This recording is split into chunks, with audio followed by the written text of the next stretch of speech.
Hey y'all, I just want to tell you about this Great Northern popcorn, all-in-one premium tri-pac. And when we first got it, we didn't know how you do this exactly. But this side, this little packet here has the coconut oil, and there's a little packet right here. I believe it's a seasoning, and there's your popcorn. And my husband suggests to cut between the lines right here and cut the coconut oil, and then you squeeze it and put it in here, let it melt really good, and then you cut across here these two little packets and you pour them into the kettle. You'll have some great tasting popcorn in about a minute or two.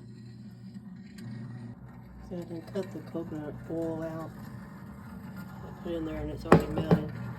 Excuse me. Now I cut the top off of this and I'm just gonna pour this in there.